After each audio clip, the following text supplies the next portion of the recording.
धर्मराज ने नेवले से पूछे 3 सवाल। भगवान की सच्ची सेवा क्या है? मनुष्य सबसे बड़ी भूल कहाँ करता है? बुढ़ापे के लिए जवानी में कौन से 4 काम करके रख लेना चाहिए? दोस्तों, यह प्रसंग उस समय का है जब पांडव ने महाभारत युद्ध जीतने के बाद हस्तिनापुर में एक अश्वमेध यज्ञ किया था। उस यज्ञ की चारों ओर प्रशंसा हो रही थी। धर्मराज ने उस यज्ञ में समस्त नगरवासियों को भोजन कराया था। अपनी प्रशंसा सुनकर युधिष्ठिर फूले नहीं समा रहे थे। अभिमानवश उनके मुख से यह निकल गया कि जैसा मैंने यज्ञ किया है ऐसा यज्ञ ना पहले किसी क्षत्रिय ने किया है, ना आगे कोई कर सकेगा। धर्मराज की यह अभिमानपूर्वक बात सुनकर भगवान श्री कृष्ण को बड़ा बुरा लगा। उन्होंने युधिष्ठिर के अभिमान को नष्ट करने का फैसला किया। उन्होंने सोचा कि मनुष्य अपने जीवन में सबसे बड़ी भूल यहीं पर कर देता है। जब भी वो धन पद से प्रतिष्ठित होता है, वो उसका कर्ता स्वयं को मानने लगता है। थोड़ा भी उसका यश फैले तो वो गर्व से भर जाता है और उसका श्रेय स्वयं को देने लगता है। और यदि उस पर कभी भी घोर विपत्ति पड़ती है तो उसका दोष भगवान पर मढ़ता है कि भगवान ने उसके साथ बहुत बुरा कर दिया। अच्छा होता है तो उसका कर्ता स्वयं को समझता है और बुरा होता है तो भगवान को, जबकि वह जानता है कि उसके हाथ में कुछ नहीं है। वो मात्र एक कठपुतली है। देने वाला और देकर फिर लेने वाला तो कोई और ही है। दोस्तों, भगवान श्री कृष्ण की प्रेरणा से धर्म की सभा में एक अजीब घटना घटती है। सभा के बीच एक नेवला आता है जिसकी नीली आंखें थी और शरीर का आधा भाग सोने का बना हुआ था। वो नेवला धर्मराज के दरबार में आकर मनुष्य की भाषा में बोलता हुआ कहने लगा, हे राजन, तुम किस बात पर खुशी मना रहे हो? तुम्हारा ये यज्ञ कुरुक्षेत्र निवासी एक ब्राह्मण के शेर भर सत्तू के दान करने के बराबर भी नहीं है। मित्रों, नेवले की बात सुनकर पूरी सभा में सन्नाटा पसर गया। सबको बड़ा आश्चर्य हुआ।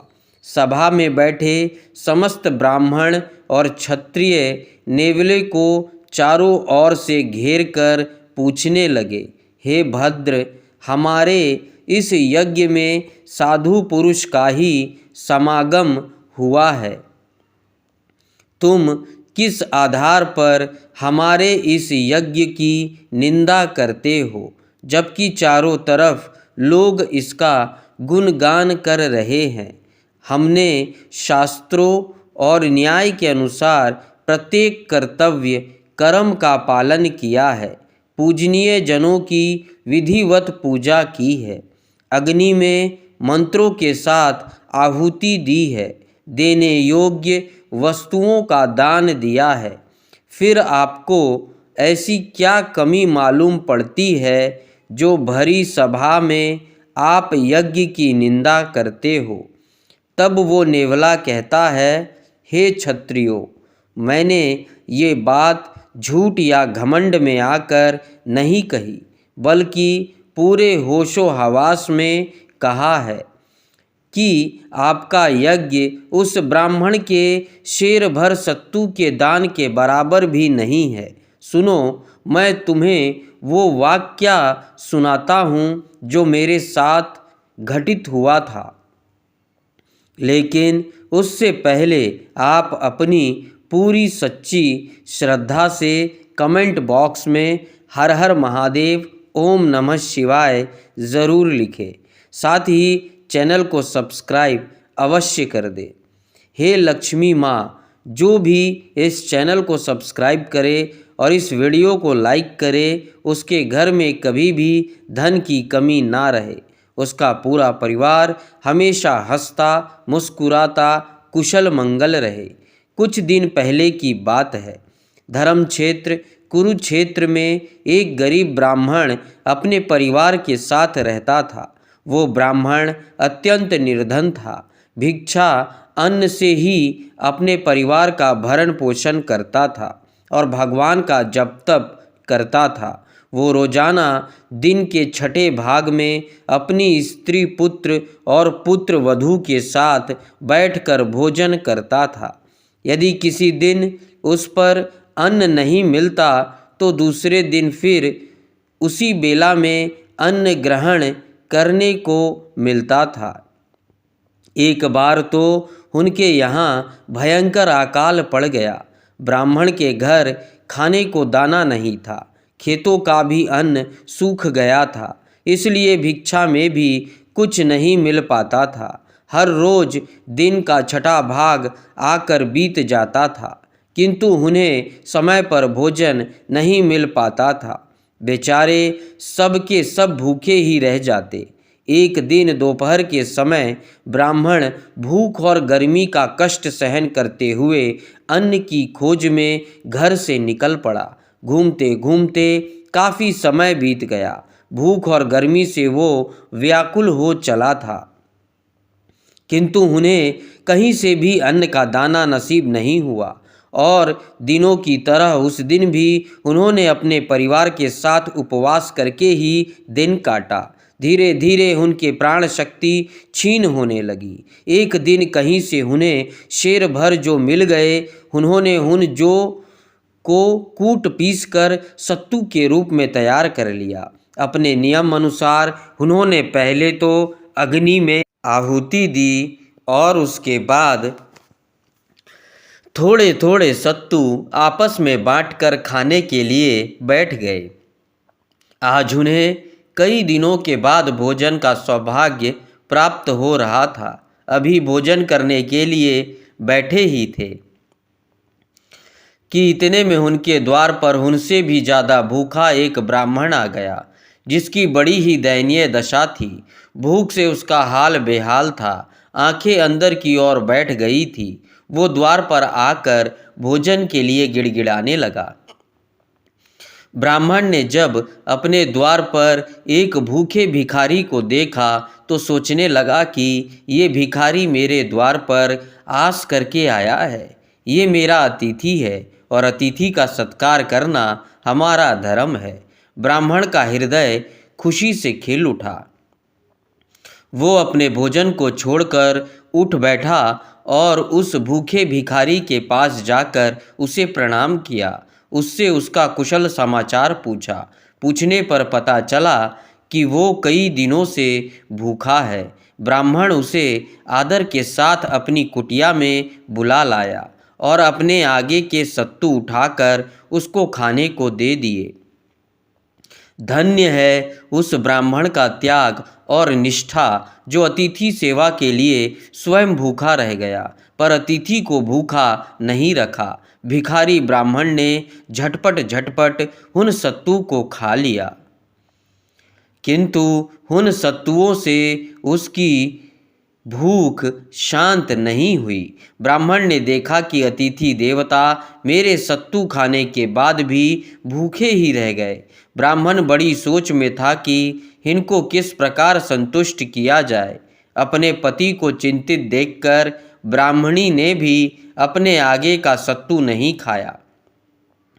उसने उठकर अपना भाग भी अपने पति को दे दिया कि लो, इसे भी अतिथि को खिला दो। मित्रों, अपनी पतिव्रता पत्नी की यह बात सुनकर ब्राह्मण ने अपनी भार्या से कहा, हे कल्याणी, तुम धन्य हो जो अतिथि सेवा के हेतु स्वयं भूखी रह गई। मैं तो आपसे इसलिए नहीं कह सका क्योंकि अपनी स्त्री की रक्षा करना और उसका पालन पोषण करना कीट पतंग और पशुओं का भी कर्तव्य है। पुरुष की तो बात ही क्या, पुरुष होकर भी जो स्त्री से अपना पालन पोषण कराता है वो मनुष्य निंदा का पात्र है। ऐसा मनुष्य उज्जवल कीर्ति से भ्रष्ट हो जाता है और उसे उत्तम लोक की प्राप्ति नहीं होती। कहते हैं धर्म अर्थ और काम संबंधित कार्य, सेवा वंश परंपरा की रक्षा, पितृ कार्य और अपने धर्म का अनुष्ठान, ये सब स्त्री रक्षा से ही होते हैं। जो पुरुष स्त्री की रक्षा करने में असमर्थ हैं वो संसार में महान अपयश के भागी होते हैं और परलोक में जाने पर नरक में गिरना पड़ता है। ब्राह्मण बोला, हे प्रिय, आपका पालन पोषण करना भी मेरा ही धर्म है, तो मैं आपके आगे का भोजन इस अतिथि को कैसे दे देता। मित्रों, अपने पति की बात सुनकर ब्राह्मणी बोली, हे प्राणनाथ, हम दोनों के धर्म और अर्थ एक ही हैं। आप भूखे रह लोगे तो मैं भी भूखी रह लूँगी। आपके भूखे रहने पर मैं भोजन कैसे कर सकती हूँ। मित्रों, पत्नी के कहने पर ब्राह्मण ने उसके हिस्से का भाग भी अतिथि को दे दिया। अतिथि ने उसे भी खा लिया, पर उसकी भूख अभी भी शांत नहीं हुई थी। ब्राह्मण फिर चिंतित हुआ कि अब मैं इसे क्या दूं। मित्रों, इतने में ब्राह्मण पुत्र ने भी अपने हिस्से का सत्तू स्वयं ना खाकर ब्राह्मण को दे दिया। पिताजी, मेरा सत्तू भी इस अतिथि को खिला दो, मैं जल पीकर गुजारा कर लूँगा। बेटे का त्याग देखकर पिता ने कहा, बेटा, तुम 1000 वर्ष के हो जाओ तो भी मेरे लिए बालक ही रहोगे। पिता पुत्र को जन्म देकर ही उससे अपने को कृत समझता है। मैं जानता हूँ बच्चों की भूख प्रबल होती है। मैं तो बूढ़ा हूँ, भूखे रहकर भी कुछ दिन काट लूँगा। बूढ़ा हो जाने के कारण मुझे भूख भी नहीं लगती, पर तुम तो अभी बालक हो। तुम यह सत्तू खाकर अपने प्राणों की रक्षा करो। मित्रों, ब्राह्मण पुत्र बोला, पिताजी, मैं आपका पुत्र हूँ और पुत्र पिता की अपनी ही आत्मा होती है। आपके व्रत की रक्षा करना भी मेरा उतना ही दायित्व है जितना कि आपका। इतना कहकर पुत्र के हिस्से का भाग भी अतिथि को खाने को दे दिया। अतिथि ने उसे भी खा लिया, पर अभी भी उसकी भूख शांत नहीं हुई थी। ब्राह्मण फिर चिंता में पड़ गया। मित्रों, अपने ससुर को चिंतित देखकर पुत्र वधू ने भी अपने हिस्से के सत्तू को उठाकर अतिथि को परोसने के लिए दे दिया। अतिथि ब्राह्मण उसे भी खा गया। चारों ओर त्याग और समर्पण देखकर वो अतिथि बहुत प्रसन्न हुआ। वो याचक साक्षात धर्म के रूप में परिवर्तित हो गया और ब्राह्मण और उसके परिवार से कहा, भूख मनुष्य की बुद्धि को चौपट कर देती है। भूख से मनुष्य के धर्म के विचारों का लोप हो जाता है, किंतु आपकी ऐसी स्थिति होने पर भी आपकी दान में रुचि बनी रही। आपका यश सदा कायम रहेगा। मित्रों, धर्म ने उन चारों को सदैव स्वर्ग भेज दिया। नेवला बोला कि मुनि ज्ञानी, उसी ब्राह्मण के घर के पास में मेरा बिल था। मैं अपने बिल से निकलकर आया और उसी स्थान को सूंघने लगा जहाँ ब्राह्मण ने अतिथि को भोजन कराया था। उस दान के प्रताप से उस स्थान को सूंघने से मेरा आधा शरीर सोने का बन गया। आधा सोने का होकर मुझे खुशी तो बहुत हुई, पर मैं तब से अपने पूरे शरीर को सोने का बनाने के लिए घूम रहा हूँ। कई यज्ञ स्थलों पर गया, वहाँ की जगह को सूंघा, पर मैं पूरा सोने का नहीं बन सका। जब मैंने लोगों के मुंह से सुना कि धर्मराज ने बड़ा ही विशाल यज्ञ किया है, तो मैं इस यज्ञ की प्रशंसा सुनकर यहाँ चला आया। सोचा शायद यहाँ सोने का बन जाऊं, पर यहाँ पर आकर भी मैं पूरे सोने का नहीं बन पाया। इसलिए मैंने हंसकर कहा था कि ये यज्ञ ब्राह्मण के शेर भर सत्तू के दान के बराबर नहीं है। यदि ये यज्ञ वास्तव में उस यज्ञ से श्रेष्ठ होता तो मैं सोने का बन जाता। मित्रों, नेवले की बात सुनकर धर्मराज का सिर नीचे की ओर झुक गया। उन्हें अपने अभिमान पर लज्जा आ रही थी कि वास्तव में मेरा इसमें कोई रोल नहीं है। सब कुछ करने वाला और कराने वाला ईश्वर ही है। मैं मूर्ख था जो इस यज्ञ का श्रेय खुद को दे रहा था। मित्रों, धर्मराज ने सबसे क्षमा मांगी और नेवले से कहा, हे भद्र प्राणी, तुम बहुत ज्ञानी जान पड़ते हो। मेरे कुछ प्रश्नों के जवाब दे दो, मेरे मन की संशय दूर हो जाएगी। दोस्तों, धर्मराज ने नेवले से पूछे सवाल कि भगवान की सच्ची सेवा क्या है। मनुष्य सबसे बड़ी भूल कहाँ पर करता है और मनुष्य को बुढ़ापे के लिए जवानी में कौन से 4 काम करके रख लेने चाहिए। तब नेवले ने बताया, हे धर्मराज, भगवान की सच्ची सेवा है जीवों पर दया, उनके प्रति करुणा का भाव, परोपकार का भाव, दीनहीनों की सेवा, भूखे को भोजन, रोगी को औषधि और भटके को सही दिशा। अहिंसा का व्रत मनुष्य की सबसे बड़ी भूल है। सांसारिक वस्तुओं पर गर्व करना, जो चीज़ उसकी है ही नहीं वो उसके पीछे भागता है, उस पर गर्व करता है, स्वयं को हर कार्य का कर्ता समझता है। बुढ़ापे के लिए मनुष्य को जवानी में ये 4 काम करके रख लेना चाहिए। नंबर 1, धन का संग्रह। नंबर 2, बच्चों में संस्कारों का बीज बोना।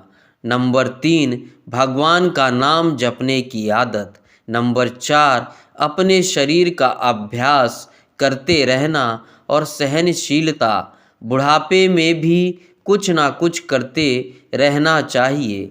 जवानी में किया गया आराम बुढ़ापे में बहुत कष्टदायी होता है, इसलिए स्वयं को कभी निकम्मा बनाकर ना रखें। कुछ ना कुछ काम इस शरीर से लेते रहना चाहिए। इसे आप जितना आराम दोगे और फिर बुढ़ापे में आपके लिए बहुत कष्ट होगा। मित्रों, इस वीडियो के विषय में आपके क्या विचार हैं, कमेंट सेक्शन में अपनी राय ज़रूर देना। मिलते हैं अगले वीडियो में नई चर्चा के साथ।